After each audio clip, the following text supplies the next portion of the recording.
Assalamualaikum sahabat Nijos Channel. Salam sejahtera untuk kita semua. Semoga sahabat Nijos Channel semua sehat-sehat saja. Amin. Selamat datang kembali di Nijos Channel. Kali ini Nijos Channel mengajak sahabat semua untuk mendengarkan kajian Ba'da Subuh yang diselenggarakan oleh DKM Masjid Jami Al-Ikhwan. Adapun penceramahnya adalah Dr. Abdullah Hehamahwa SHMM, yang pernah menjabat sebagai penasehat KPK dari tahun 2005 sampai dengan tahun 2013. Marilah kita simak apa yang akan disampaikan. Semoga dapat menambah ilmu dan wawasan keislaman kita semua. Jangan lupa subscribe, like, share dan komen.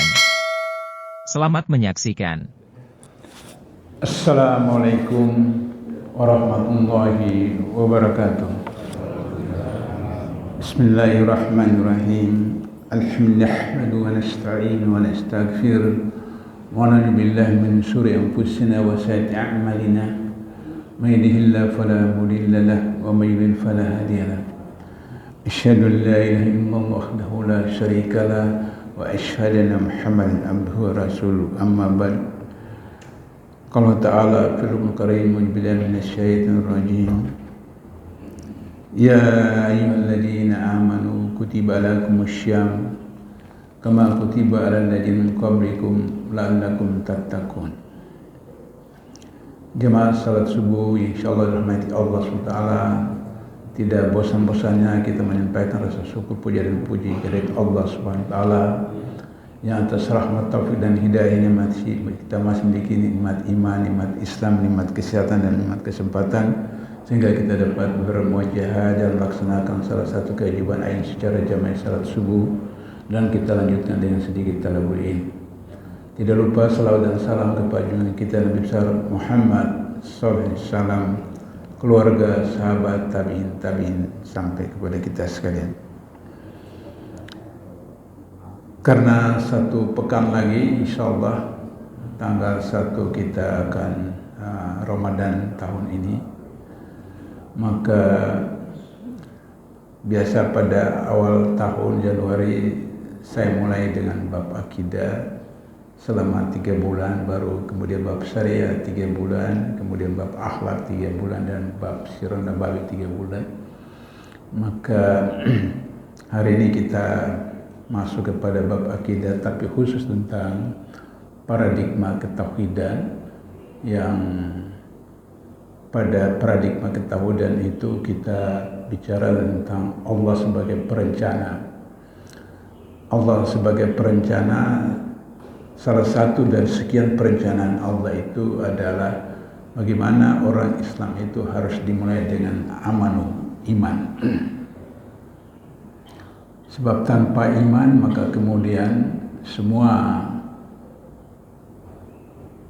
6 atau 7 paradigma ketauhidan yang lain tidak bisa dilaksanakan dengan sempurna, sehingga kemudian syariahnya juga tidak bisa applicable seperti itu. Pada rakaat pertama tadi imam kita bicara tentang orang amanu, di mana orang amanu itu kemudian harus sampai kepada sabar.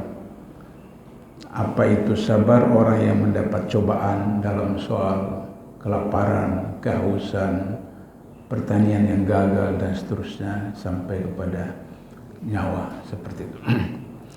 Nah, Al-Baqarah 183 yang populer setiap tahun disampaikan oleh Ustaz, dai, duat, mubalik-mubaligat, dimulai dengan amanu. Ya ayyuhalladzina amanu. Jadi perintah saum itu bukan sekadar kepada umat Islam, tapi kepada orang-orang yang beriman.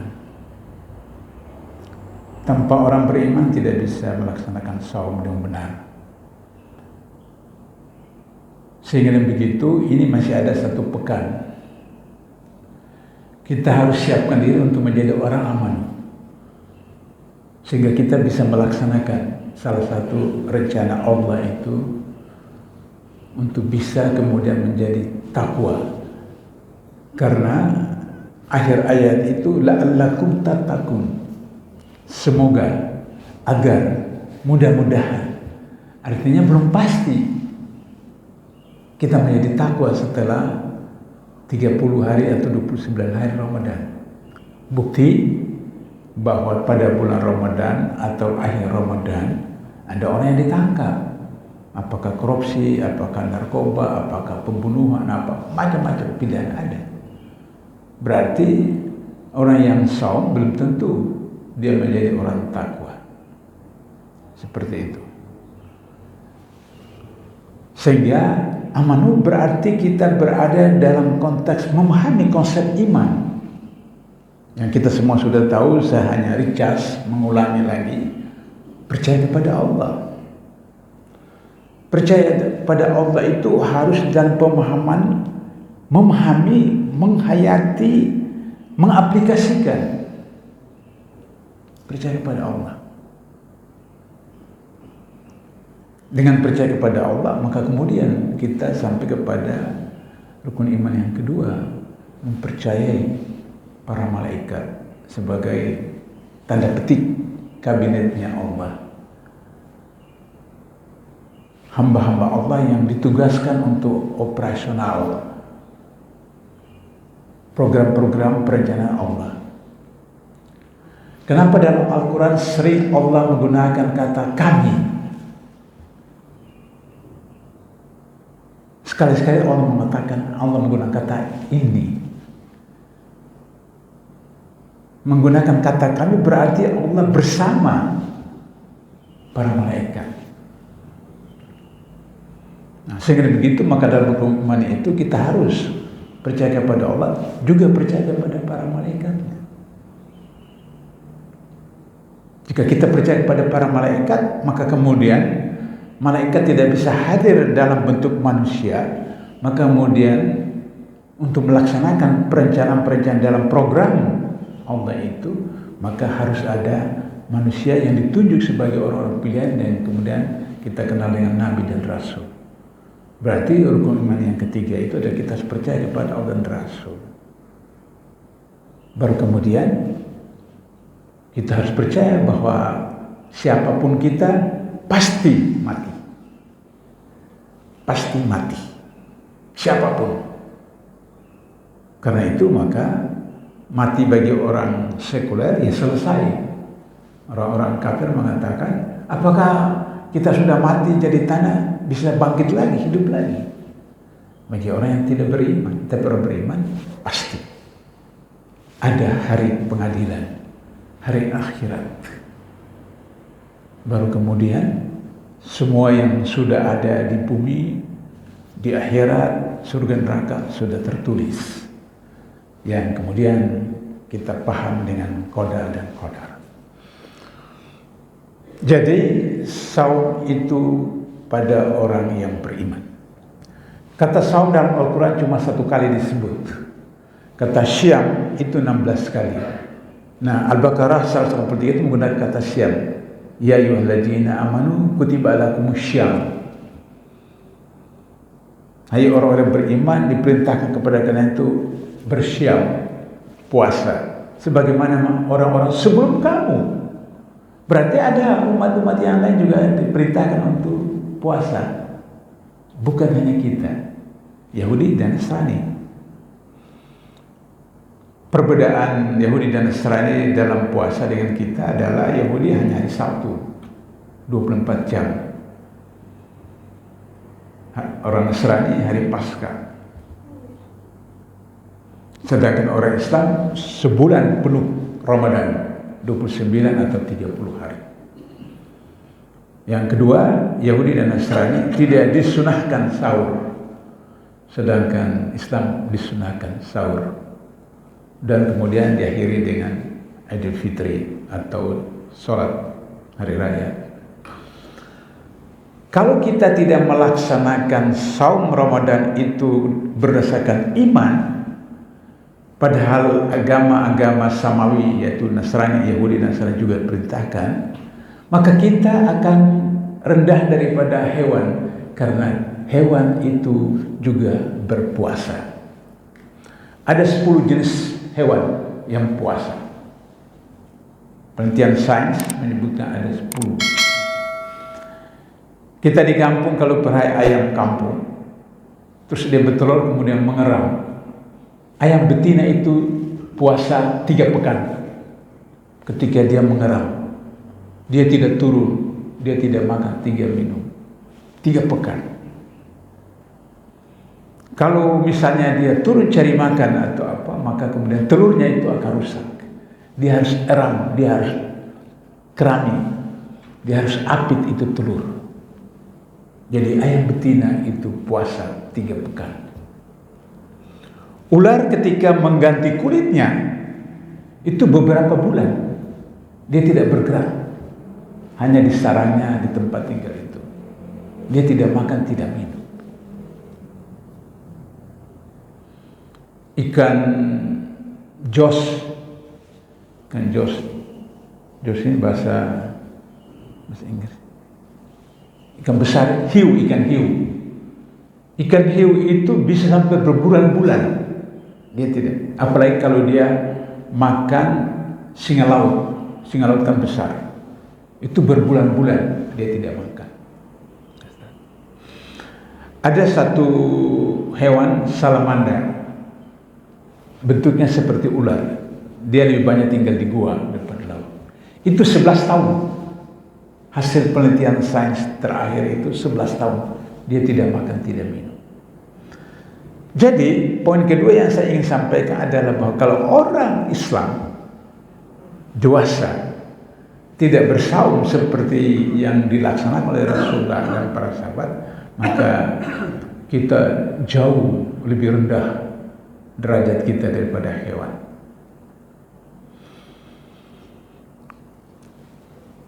Poin ketiga yang saya mau katakan adalah saum itu menyehatkan jiwa dan raga.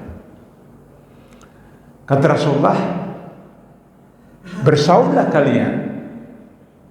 kalian akan sehat.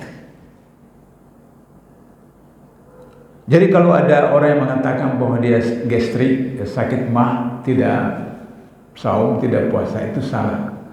Justru dia saum sembuh mahnya, gastriknya. Kita akan coba menyembuhkan data-data yang ada. Saum dengan siam kata dasarnya sama, yaitu menahan. Saum, siam kata dasarnya sama, yang artinya menahan. Berarti orang puasa adalah menahan diri dari makan, minum, dan berhubungan keluarga suami istri pada siang hari. Tapi kata Imam Ghazali, saum berbeda dari siam, yaitu saum itu tidak makan, tidak minum, tidak berhubungan suami istri pada siang hari, juga menahan diri dari mulut, menahan diri dari mata, menahan diri dari telinga, menahan diri dari tangan, menahan diri dari kaki, perbuatan, tindakan yang merusak siam kita itu.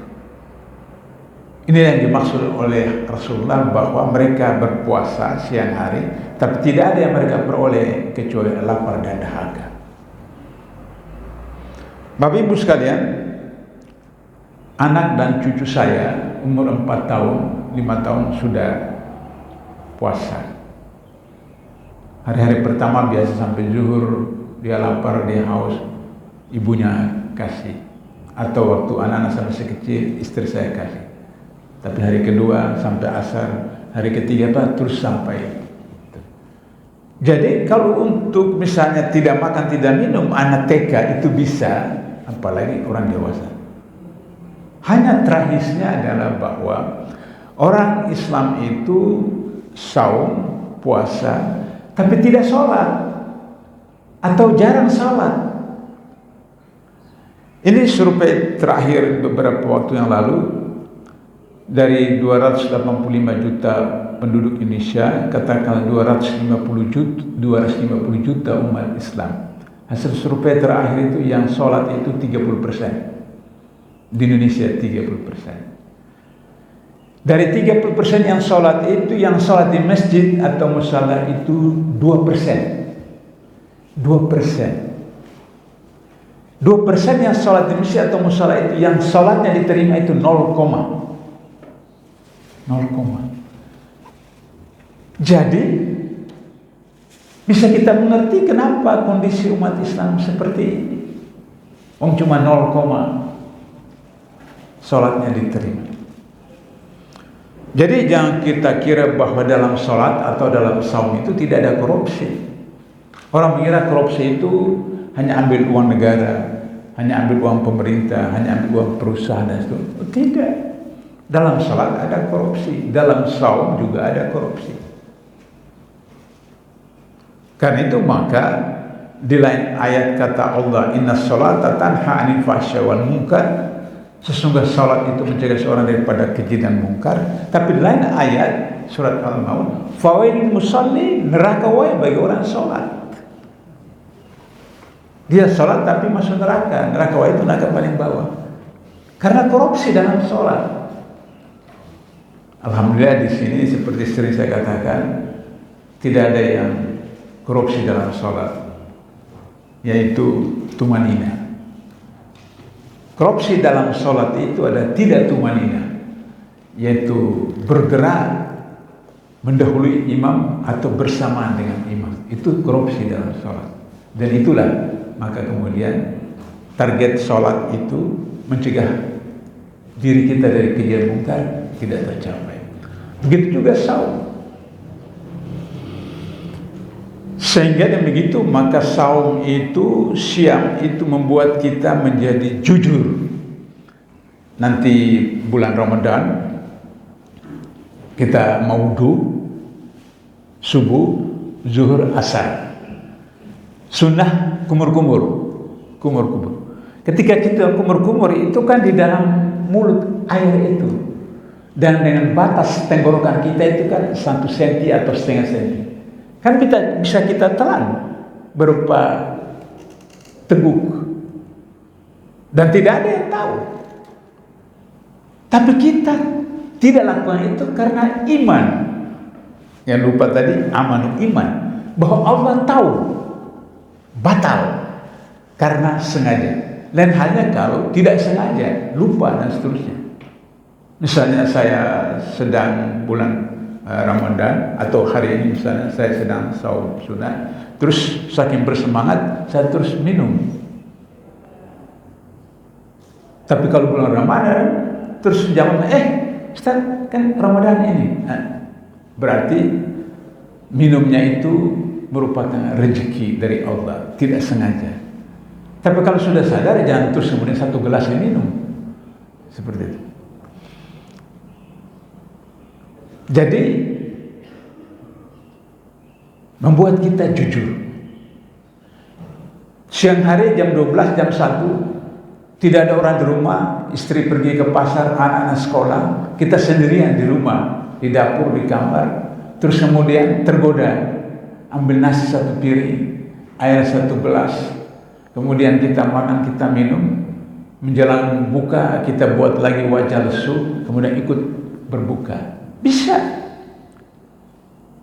Tapi kita tahu bahwa Allah tahu. Sehingga saum itu melahirkan kejujuran bagi seseorang. Semua ibadah ubudiyah dalam Islam itu disaksikan oleh orang lain, kecuali saum. Salat orang lain tahu, ada imam makmum. Salat di rumah sendirian tidak ada yang tahu. Kata Rasulullah dalam fikih, salat berjamaah sekian puluh kali daripada salat sendirian.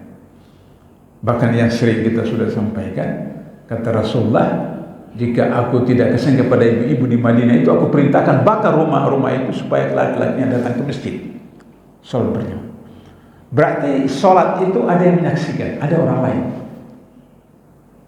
Saum tidak. Zakat ada yang menyaksikan, kita menyerahkan maka yang menerima menyaksikan. Haji apalagi. Tapi saum tidak ada yang menyaksikan. Kita dengan Allah. Karena itu dalam salah satu riwayat disebutkan bahwa Allah mengatakan saum itu urusan hambaku dengan aku. Berapa banyak Allah berikan, itu urusan Allah dengan hambanya. Berarti poin ketiga yang saya ingin stressing itu adalah bahwa saum melahirkan orang jujur. Jujur terhadap diri sendiri, jujur terhadap orang lain, jujur terhadap lingkungan. Jujur terhadap diri sendiri itu bagaimana dia mengetahui hak dan kewajiban dirinya, hak dan kewajiban keluarganya. Jujur terhadap orang lain. Dulu ketika saya masih di KPK, saya terperanjat ketika Wawan, adik kandungnya mantan gubernur Banten, Atut, itu ditangkap, disita KPK 41 mobil unit, 41. Saya terperanjat betul waktu itu. Tapi baru bulan lalu, dahsyat, mantan Bupati Kutai Kertanegara itu 72 unit mobil, 72 mobil sedan, mobil bis, motor besar, 72. Intinya karena dia tidak jujur terhadap orang lain. Saya tahu betul bahwa dia jadi Bupati Kutai Kertanegara itu 1 pekan saja di Kutai Kertanegara, 3 pekan di Jakarta. Dia punya rumah di sana. Sehingga saya ketika diundang ke sana waktu saya masih di KPK, ada acara pelatihan mahasiswa di Randau, saya lihat yang akan membuka bupati itu, Rita itu. Saya beritahu panitia, pilih 1 dari 2, saya atau dia. Kalau dia hadir saya pulang, saya tidak hadir. Karena saya sudah tahu bapaknya ditangkap oleh KPK dan dia kemudian sudah terlibat seperti itu. Ini jujur, tidak jujur terhadap orang lain. Kenapa? Karena sikap serakah. Waktu kami tangkap Ketua MK 10 tahun yang lalu, gajinya waktu itu 100 juta. 100 juta 1 bulan. Masih korupsi. Tidak jujur terhadap orang lain. Saum melatih orang untuk jujur terhadap orang lain. Kemudian jujur terhadap lingkungan. Hari ini hujan sehari, 2 hari, 3 hari apalagi, dari Aceh sampai Papua Barat banjir. Karena orang tidak jujur terhadap lingkungan. Gubernur Riau itu mencapai hat-trick ketika saya masih di KPK. Hat-trick, 3 gubernur berturut-turut kami tangkap karena illegal logging, tidak jujur terhadap lingkungan. Gubernur dengan pengusaha babat hutan seenaknya, 8,2 hektar hutan di Riau itu rusak per menit. 8,2 hektar per menit. Bisa Bapak Ibu hitung kali 60, kali 30 1 bulan, kali 12 1 tahun, berapa juta hektar. Dengan jujur, maka kemudian organ tubuh kita itu menjadi sehat karena jujur. Maka otak kita kemudian menjadi cerdas. Orang kenyang cenderung ngantuk, orang kenyang cenderung malas. Orang saum itu kemudian otaknya cerdas. Sehingga ketika kita biasa sarapan pukul 7 pagi, makan siang jam 12, makan malam kalau Nabi pukul 5 sore atau kita pukul 7 atau pukul 8. Maka jam 7 pada bulan Ramadan, ketika kita mau sarapan, otak langsung memerintahkan. Di sini konteks penelitian sains terhadap innamal a'malu binniyat. Setiap amal ditentukan oleh niatnya. Ketika kita sudah berniat awal Ramadan kita akan bersaum 1 bulan, maka kemudian jam 7 biasa kita sarapan, itu otomatis lambung kita bekerja. Otak perintahkan, hari ini kamu tidak boleh bekerja. Jam 7, jam 12 juga begitu. Kalau kita sahur misalnya 4:30 katakanlah, hari ini pukul 4.40 ya, subuh ya. Karena Nabi itu sahurnya diakhirkan dekat antara 15-20 menit, sehingga habis sahur tidak lama terus subuh. Tapi iftarnya, bukanya itu disegerakan. Nah, Rasulullah mengkonsumsi sahur 4 sehat, 5 sempurna, 6 halal. 4 sehat itu artinya makanannya sehat, gizinya, proteinnya, dan seterusnya. Kemudian 5 sempurna, katakanlah seperti susu 1 gelas, kemudian buah. Kemudian tidak ada dalam teori, tapi dalam buku-buku saya itu saya sebutkan yang keenam itu halal. Jadi harus kita konsumsi tidak saja 4 sehat 5 sempurna, tapi 6 halal. Karena halal itu menjadi penting. Kemudian iftarnya, bukanya itu segera. Kenapa segera? Karena waktu maghrib itu pendek, hanya 1 jam atau kurang dari 1 jam. Karena itu maka Nabi ketika buka minum air zam-zam 1 gelas.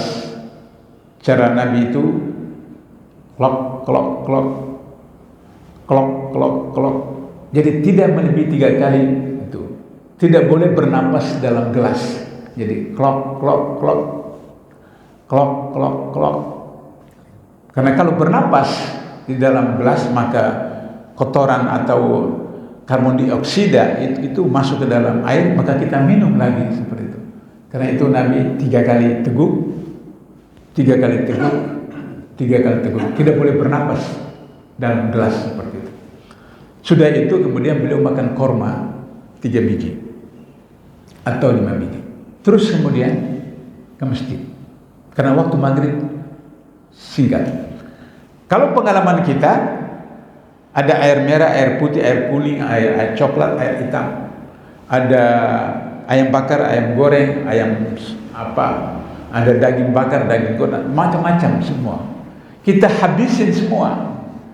Maka sering saya katakan toilet menjadi sasaran. Karena toilet menjadi sasaran, maka yang sholat maghrib itu cuma beberapa orang. Dan ini pengalaman pribadi saya. Di rumah saya itu masjid cuma kira-kira 100 meter. Jadi saya usahakan ikut sunnah, minum air, kemudian korma 3 biji, terus saya ke masjid. Belum ada orang dan belum ada azan. Saya terus ambil mic, kemudian azan sendiri. Terus kemudian ada 2 orang tetangga situ datang, 3 orang. Terus kemudian iqamah. Saya tidak pernah jadi imam. Tapi karena cuma tidak ada imam apa segala macam, tidak ada bilang, ya sudah saya jadi imam. Sehingga begitu maka prinsip saum itu adalah menahan diri untuk kemudian menghemat biaya pengeluaran. Tapi kita kebalikannya, bulan Ramadan justru pengeluarannya lebih banyak. Padahal justru seharusnya Ramadan itu kita menghemat paling tidak separuh. Di TV saya lihat pegadaian penuh, orang antri pegadaian, menggadaikan ini, menggadaikan karena mau. Saya pikir loh kok terbalik-balik. Justru Ramadan harus menghemat. Terakhir karena sudah 29 menit, kurang 1 menit lagi, saya diberitahu DKM bahwa setengah jam, nanti sudah itu setengah jam dialog. Karena pikiran kita sehat, fisik kita sehat, karena kalau minum air itu langsung masuk, buah itu 15 menit, nasi itu 2 jam diolah, kemudian daging 4 jam. Maka kemudian setelah jam 12, jam 1, kalau orang yang tidak pernah saum itu jam 12, jam 1 bulan Ramadan, hari pertama, itu merasa perutnya itu seperti apa namanya. Nah, waktu itu maka komponen dalam lambung kita itu nganggur, tapi dia tidak mau nganggur. Dia buang sampah-sampah di dalam tubuh kita, melalui tinja, melalui urine, melalui peluh keringat dan seterusnya. Sehingga jam 6 maghrib itu orang saum itu sehat. Nah, karena sehat, cerdas, maka kemudian dia bisa lebih khusyuk sholatnya, khusyuk saumnya, khusyuk dalam kerja, maka dia akan mencapai tingkat takwa pada 1 Syawal. Itulah yang dimaksud dengan takwa. Saya kira karena waktu sudah cukup, saya pikir cukup, kita nanti jumpa lagi setelah selesai Ramadan. Kita tutup dengan doa kepada majelis. Subhanakallahumma asyhadu an anta astaghfiruka wa atubu ilaik. Bila taufiq hidayah. Wassalamualaikum warahmatullahi wabarakatuh.